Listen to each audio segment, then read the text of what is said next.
नुकताच 6 डिसेंबर गेला म्हणजे महापरिनिर्वाण दिन आणि हा दिवस प्रामुख्याने एका ठराविक समाजात मानला जातो. आणि आता 14 एप्रिल येईल तेव्हा देखील तेच लोक जयंती साजरा करताना दिसतील. मग प्रश्न असा आहे, बाकी लोक का दिसत नाही? ह्या 2 दिवसांचा आदर फक्त ठराविक समाजापुरतं का टिकून आहे? देशाच्या उरलेल्या भागात शांतता का, उदासीनता का?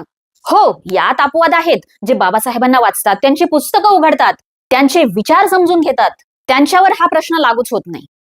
पण बाकीचं चित्र? पण एक गोष्ट सांगावीशी वाटती, बाबासाहेब हे एका समाजाचे नव्हते हे ऐकून ज्यांना त्रास होतो त्यांनी संविधानाची उद्देशिका एकदा तरी विचारपूर्वक वाचावी. भारतीय संविधानाचे शिल्पकार म्हणजे देशाचा कणा तयार करणारा माणूस. त्या माणसाला जातीत बसवून त्याचं विभाजन करू नका. आणि दुसरा महत्वाचा मुद्दा, तुम्ही बाबासाहेबांना मानलं म्हणून त्यांचा दर्जा वाढत नाही किंवा तुम्ही नाही मानलं म्हणून ते लहानही होत नाही. त्यांचं काम इतकं मोठं आहे की तुमच्या आमच्या मतांनी ते हलत नाही. ते महामानव होते, आहे आणि राहणारच. आणि राहिला मुद्दा त्यांना मानण्याचा, तुम्ही जर त्यांना वाचलं, समजून घेतलं तर इतक्या वर्ष ज्या गैरसमजात राहिलात तो गैरसमज संपेल. त्यांना वाचल्यावर, समजून घेतल्यानंतर तुम्हीही म्हणाल, थँक्यू बाबासाहेब.